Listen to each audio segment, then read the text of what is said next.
আসসালামু আলাইকুম চতুর্থ শ্রেণীর শিক্ষার্থী বন্ধুরা, অনেক অনেক প্রীতি ও শুভেচ্ছা গোল্ডেন ম্যাথ এডুকেশনের পক্ষ থেকে। আজকে তোমাদের গণিত বইয়ের 40 পৃষ্ঠা ভাগের অধ্যায় 4।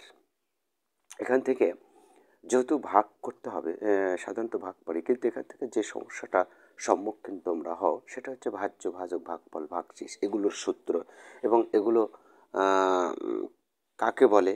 হ্যাঁ, এই বিষয়গুলো কিন্তু একটু মানে একটু অন্যরকম হয়ে যায় বা মনে রাখা কঠিন হয়ে যায়, তাই না? তো আমি মনে রাখা কঠিন হবে না আমার একটা বিশ্বাস। আমি এখন যেভাবে বুঝিয়ে দিব যে কিভাবে ভাজ্য, ভাজক, ভাগফল, ভাগশেষ এগুলোর সূত্র বের করা যায়, তারই একটি কৌশল তোমাদেরকে শিখিয়ে দিচ্ছি। তোমরা বোর্ডে ফলো করো। দেখো, এখানে আমি 7 দ্বারা 42কে ভাগ করেছি। 7 দ্বারা 42কে ভাগ করেছি, ভাগফল হয়েছে 6 এবং ভাগশেষ নাই। এই ভাগশেষ শূন্য, এই ভাগশেষ যখন শূন্য হয় তখন সেটা নিঃশেষে বিভাজ্য হয়। ঠিক আছে?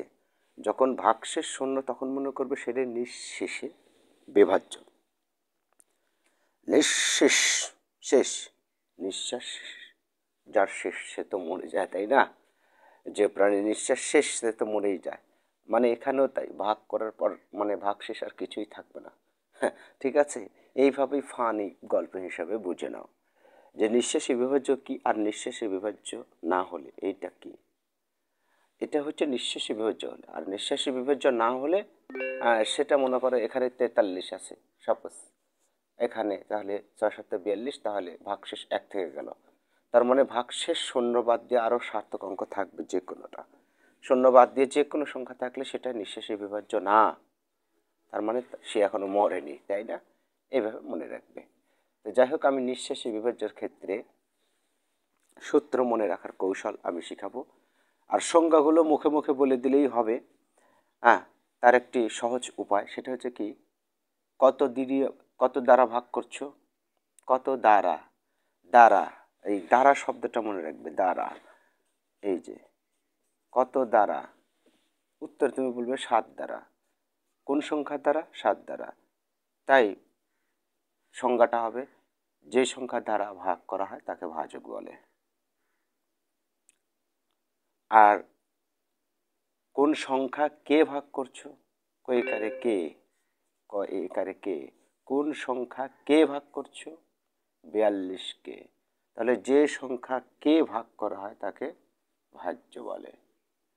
যে সংখ্যা দিয়ে ভাগ করা হয় তাকে ভাজক, যে সংখ্যা কে ভাগ করা হয় তাকে ভাজ্য বলে। আর ভাগ করে যে ফল পাওয়া যায় তাকে ভাগফল বলে। আর ভাগশেষ যদি থাকে, ভাগশেষের সংখ্যা আছে ভাগ করার পরে, এই যে এইভাবে ভাগ করার পরে যে সংখ্যা অবশিষ্ট থাকে তাকে ভাগশেষ বলে। লিখে নাও, ভাগ করার পর যে সংখ্যা অবশিষ্ট থাকে তাকে ভাগশেষ বলে। ঠিক আছে? যাই হোক, সূত্র শিখে নিই। এখানে লক্ষ্য করো, ভাজ্য, এই যে ভাজ্য, ভাজ্য কত? 2। এখন সরি কি বলি, ভাজ্য কত? 42। এখন বিষয়টা হলো, এই ভাজ্যটাকে আমরা কি করে বের করব? এই যে ভাজ্য যে 42 হলো, এই ভাজ্য বাদ দিয়ে আমাদের আর দুটোকে কাজে লাগাতে হবে। নিঃশেষী বিভেদের ক্ষেত্রে 3টাই প্রযোজ্য, ভাজক, ভাজ্য আর ভাগফল। এখন এই ভাজ্য বাদ দিয়ে থাকলো কি কি? ভাজক আর ভাগফল, অর্থাৎ 7 আর 6। 7 আর 6 কি করলে 42 হবে? দেখো, 7 গুণ 6, 6 7 দেখো 42 হয়। 7টা কি? ভাজক, গুণ 6টা কি? ভাগফল। সূত্র হয়ে গেল। ঠিক আছে? আচ্ছা, এবারে আমরা যদি ভাজকেরটা বের করতে চাই, ভাজক, ভাজক কত? ভাজক 7। এই 7, এবার এই 7কে কাজে লাগাবো, সরি, এই 7 বাদ দিয়ে, এবার এই 7 বাদ দিয়ে আর দুটো কাজে লাগাবো, সেটা হচ্ছে 42 আর হচ্ছে 6। তুমি 42কে যদি 6 দ্বারা ভাগ করো তাহলে কিন্তু 7 হবে। 42কে 6 দ্বারা যদি ভাগ করো তাহলে 7 হবে, তার মানে 7টা বের হতে হবে। তার মানে 42টা কি? 42 হচ্ছে ভাজ্য, ভাজ্য ভাগ 6টা কি? ভাগফল। বাস হয়ে গেল। এবার ভাগফলেরটা তার উল্টাটা, ভাজ্য ভাগ, এবার ভাজক, তাই না? ভাজ্য ভাগ ভাজক মানে 42কে এবার তুমি 7 দ্বারা ভাগ করলে 6 হবে, তাই না? এইটা গেল হচ্ছে যে নিঃশেষে বিভাজ্যর ক্ষেত্রে।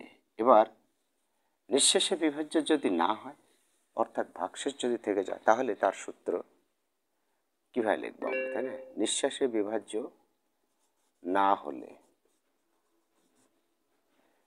তাহলে সেই ক্ষেত্রে আমাদের কি করণীয় একটু লক্ষ্য করে।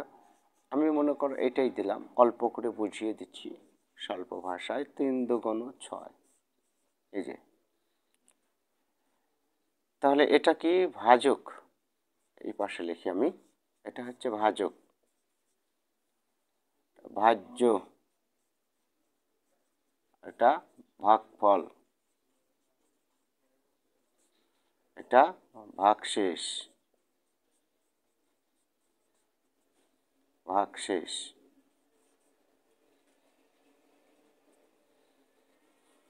এখন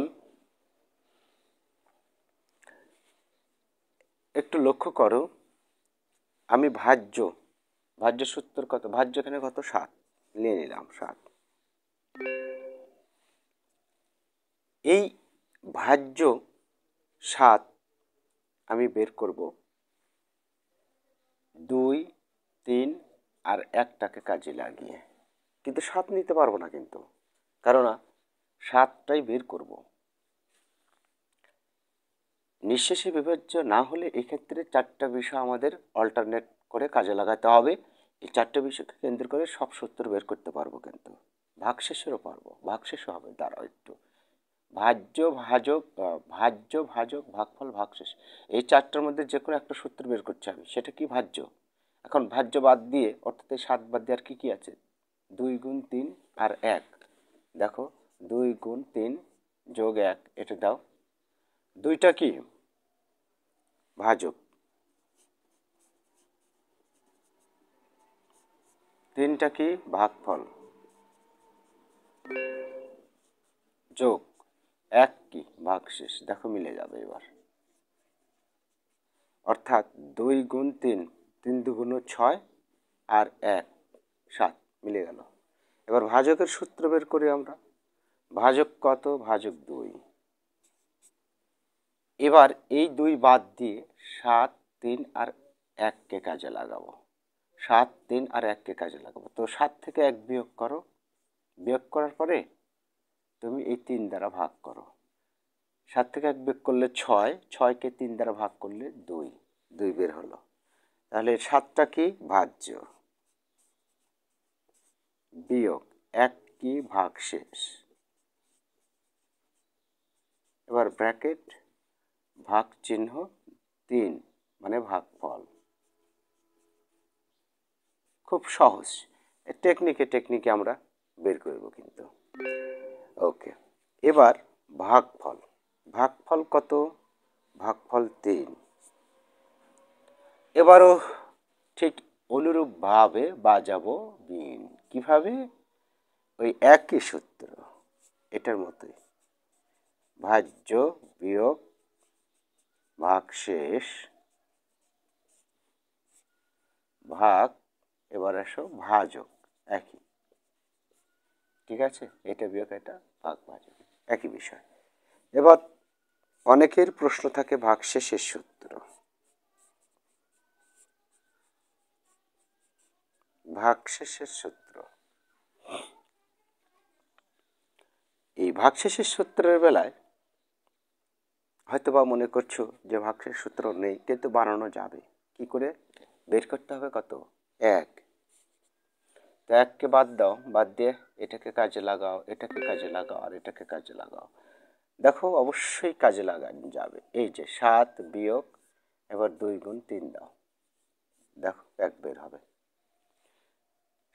2 গুণ 3, 3 দুগুণ 6 হয়, এর পরিবর্তে 7 থেকে 6 বাদ দিলে 1 হয়। তার মানে ভাজ্য, এই 7 কি ভাজ্য, বিয়োগ ব্র্যাকেটে লিখতে হবে তোমার ভাজক গুণ ভাগফল। হলো 3 গুণ 2, 2 গুণ 3, 3 গুণ 6, বাদ দিলে 1 থাকবে। ক্লিয়ার? তাহলে আমরা কিন্তু খুব সহজে চমৎকার করে এভাবে ভাজ্য, ভাজক, ভাগফল, ভাগশেষ সূত্রগুলো মনে রাখতে পারি। এবারে আমি 2-1টা ভাগ করে দেব। কিছু ভাগ আছে যেটা অবশ্যই এখনো পর্যন্ত অনেকেই পারো না, সেই ভাগটা আমি করে দেব, আর বাকি সবগুলো ভাগের নিয়ম একই। তো যাই হোক, এখানে বই থেকেই তোমাদের একটা কাজে লাগাই। যেমন এখানে আছে 9 দিয়ে 73কে ভাগ করতে হবে। এগুলো একটা সহজ বিষয়, তাই না? 9 দিয়ে এখানে একটা সংখ্যা নিবে আগে। তো 9 দিয়ে 7কে ভাগ করা যায়? উত্তর যায় না, কেননা ছোট হয়ে যাচ্ছে। তাহলে এই দুইটা একসাথে নিতে হবে, তাই না? এবার 73 হলো, 9-এর ঘরে নামতা পড়তে হবে, হাতের করে গুনবে। এখন যেহেতু বড় হয়ে গেছো, সো 9 কে 9, 9 দুগুণ 18, 3 নং 27, 4 নং 54, 5 নং 45, 6 নং 54, 5 নং 45, 6 নং 54, 7 নং 63। আমি 4 নং মনে হয় 54 বলেছি না, ভুলে গেছি। 7 নং 63, 8 নং কত হবে? 72, কাছাকাছি গেল। 9 নং 81, বেশি হয়ে যাচ্ছে, বেশি হওয়া যাবে না। কম হলে সমস্যা নেই, কাছাকাছি একটা সংখ্যা কম হোক অথবা তার সমান হোক, বেশি হওয়া যাবে না। তো আমরা দেখলাম যে এখানে 8 বার গেল, তার মানে এখানে 8 লিখতে হবে, আর এখানে 72 দিতে হবে।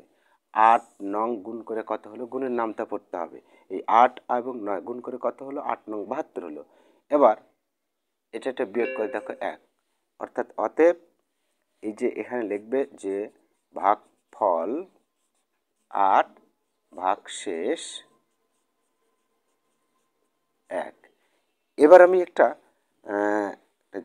বিষয় শেখাবো, যেটা সবারই জানা, এটা অনেকেই পারো না। বিশ্বাস করো, দেখো অনেকেই পারো না এবং এটাই নিয়ম। সাপোজ মনে করো আমি 12 দিয়ে ভাগ করছি, একটু বড় সংখ্যা দিয়ে ভাগ করি, পরবর্তীতে আর যেন তোমাদের সমস্যা না হয়। তো 12 দিয়ে আমি ভাগ করব, মনে করো এই 25 1, তাহলে 11, হ্যাঁ ঠিক আছে, এটাকে ভাগ করব। এটা কয় সংখ্যা? 2 সংখ্যা। তো এখানেও 2টা নাও, নিয়ে দেখো 12 চাইতে বড় আছে, সো ভাগ করা যাচ্ছে। এবার 12 ঘরের নামটা পড়ো, আপাতত 2-1বার তো পারবে। 12কে 12, 12 দুগুণ 24।